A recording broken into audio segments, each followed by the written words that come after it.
Okay, folks, today is Tuesday the 20th. I forgot to mention something on the 19th. It's a very, very special day in my life. On the 19th of May, 1973, which was 40-some years ago, I was ordained to the priesthood. And I can remember that moment and that day, perhaps maybe more than anything that I'll remember in my life. And part of the ceremony is the imposition of hands. And all of us, all 45 of us, were kneeling on the floor of the cathedral, and the different priests that were there in the ceremony. After the bishop had laid hands on our head and prayed for the Holy Spirit to come upon us, each of the priests came and laid hands on our heads, and they prayed for us. And I can remember that moment most vividly. It just brought tears to my eyes. And I thought to myself, this is perhaps maybe the most unique and special moment of my life. And from this moment on, I think I belong to Him. I think I belong to Him. That's the impact it's had on my life. Always treasure this gift. I pray that as I make my own life, my journey to eternity, the Lord will always keep me grateful for what has been bestowed upon me that day so many years ago. And as He brought tears to my eyes, knowing that I belong to Him forever, may I never lose sight of the importance in that moment and recount it many, many times over in my journey. Until that day comes that I see Him face to face. Instead of hands on my head, I will embrace Him with the kiss of peace and thank Him profusely for the great gift, allowing my simple life to be united fully with His. Okay, let's go to today now. This happened in March of 1997. I had been the pastor of St. Edmunds for 2 years. Previously, back in the 80s, I lived over at the Church of the Annunciation, 10th Dickinson.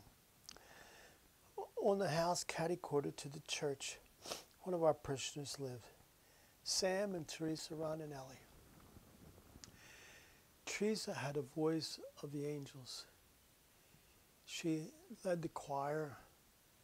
She led all the funerals, all the weddings, first communions, and everything else. I had never heard anyone in my life sing the Ave Maria the way Teresa sang. And I like Sarah Brightman, let me tell you. I like her Ave Maria. But I've never heard anyone sing the Ave Maria like Teresa. And I guess I was just finishing up my time at St. Edmunds, and Teresa came to see me. She said, "Do you know any saints in heaven?" I said, "Not personally. I prayed a lot." She said, "Well, look," she said, "I need some help." I said, "What's your help? What do you need?" She said, "I got breast cancer." I said, "Teresa, now why'd you go and get something like that? That's pretty nasty." She said, "That's what I said." She said, "I need you to pray to your friends." So I said, "I will." She went through the cancer treatments and all the other business. The cancer went into remission. Everybody was happy. Some years later, I married her daughter, Christine, and Kristen wanted her babies. Did her parents' 25th or 50th wedding anniversary, Sam's 50th anniversary for his mom and dad. And I was living over at St. Edmunds. Got a call one day out of the blue from Teresa. It was like January of 97. She said, "It's me." I said, "How you doing?" "Good," she said. I said, "What's up?" She said, "Remember them saints you prayed to before?" I said, "Yeah, I remember them." She said, "You need to pray again." I said, "What's the matter with you, girl?" She said, "It's back, and it isn't real good." I said, "Ooh." I said, "All right, let us pray." She went through more treatment and nothing was working. They gave her 2 months to live. She was 47 years old. 47 years old. They gave her 2 months to live. Sister Nick and I went every day to her house. Lived about a mile away, a mile and a half from St. Ed's. Went every day to bring her communion. Every day. It was on a Friday night.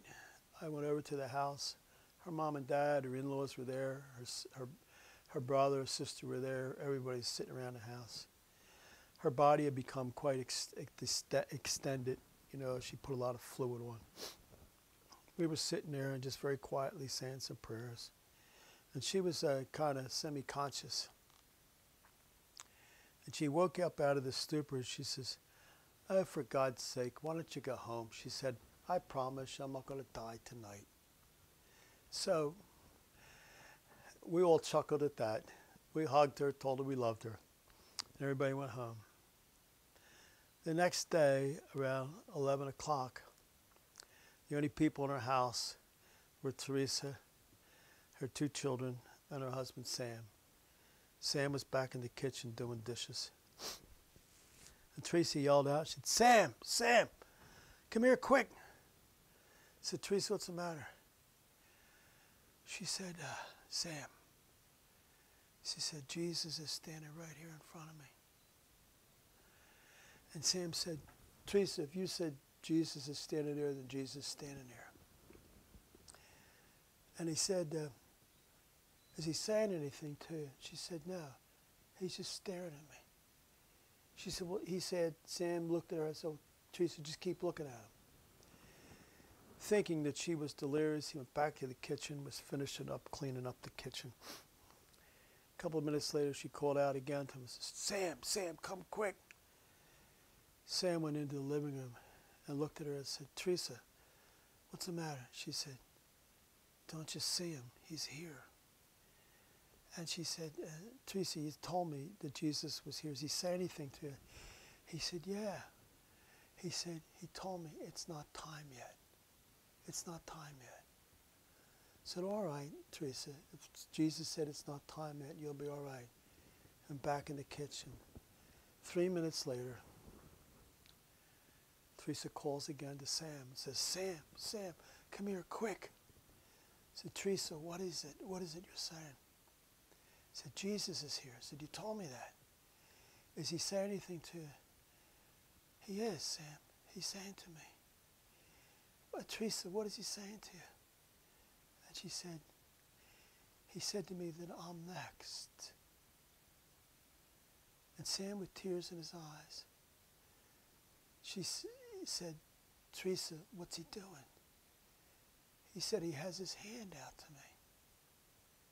And Sam said to Teresa, "Teresa, take his hand."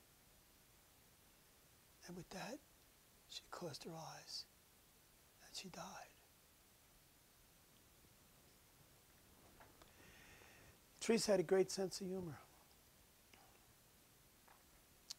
Before things got real bad, we're all in the house and we're joking and carrying on about the funny times that we had downtown. And I said to her, she said to us, "Listen, how am I going to let you guys know I'm all right?" I said, "Look, I tell you what." I said, "Money. That's always a good way to let us know you're okay." She said, "What do you want me to do?" I said, "We need to find money." She said, "What do you suggest?" I said, "Look, I don't want to find none of them darn pennies." I said, "You find them all over the place." I said, "Anybody can drop pennies any place." And I said, "You can find them things." I said, "Forget the pennies. We don't want them things." She said, "What do you think?" I said, "How about nickels? How about you let us find nickels?" She said, "All right." She said, "I'll make sure you get nickels." The day Teresa died, Sister Nikki and I were down in Caldor at Front and Snyder because I had to pick up some stuff for the rectory. Already been to the house and said some prayers for Teresa's lifeless body. And we went about our business. I went back home and did confessions and did the vigil mass. And I said to Sister Nick after dinner at the diner, I says, "Come on, we got to go to Caldor and pick up potty paper, you know, and paper towels, you know." I said, "All right," so down we go. So we get down to Caldor at Front and Snyder. And we're picking up, got the cart loaded with the car. I had a van at the time. So I head out to the van, threw the stuff in the back of the car, Then I opened up to get in the driver's seat, and the light from inside was shining on the ground outside, and there was a nickel. I said, "Sister, come here." And there was a nickel. We ran over to the house right away. Sam let us in. A lot of people were there. I said, "Look, we went to Caldor, and look what we found on the ground." He said, "You too." He said, "I was at the store today, and I found a nickel too." From the day that Teresa died to the day that she was buried, everybody in her immediate family found a nickel. How's that stuff happen? Coincidence? Faith. Teresa was buried in a crypt out in Drexel Hill at one of those cemeteries on State Road. I did the funeral at Sacred Heart of Jesus in South Philly. Before they close the casket, we'll put nickels in the casket, some in her hand, underneath the pillow, between the rosary beads. When I got out to the vault, she went in one of those up-ground vaults. We all stuck nickels in. Anytime I find a nickel and Sister's with me, Sister will always say, "Hey, there's Teresa." She's still around. Coincidence? Come on. We walk by faith and not by sight. Do I certainly believe that she reaches out from the other side of time? Sure. What is important is not so much the nickel, but what happened the day that she died. That Jesus came to her, stood before her and looked her in the eye and said to her, "Teresa, give me your hand. Give me your hand." You and I, dear friends, go through this life and world. And the Lord is constantly in front of us, watching, gazing, protecting, interceding for us to the Father. He never takes his eyes off of us. Why? Because he died on the cross to redeem us. He gave up that whole thing for us. I was watching a movie the other night. I had it upstate. I hadn't seen this thing, and I thought to myself, well, the other night I just watched a movie, and it was Schindler's List. Oh, God. I was crying my eyes out watching that thing. And at the end of it, the accountant, they take gold from one of the refugees' teeth, and they make a ring out of it. And they had it engraved, and they gave it to Oscar before he left on his own journey, because he's the one that saved 1,100 Jews. And the inscription on the ring was just simply this: if you save one person, you save humanity. Jesus Christ on the cross died for one universal humankind, and his death saved the whole world. People who were born, people who are alive, and people who will be born into the world in future generations. We adore you, O Christ, and we bless you, because your holy cross, you have redeemed the world. And so I finished these three stories, the one with the beatific vision, the resurrection of the body, and the holy Jerusalem, the new and eternal city, the new Jerusalem. I share with you the story of the rock and the stone, and I end the story with my friend Teresa.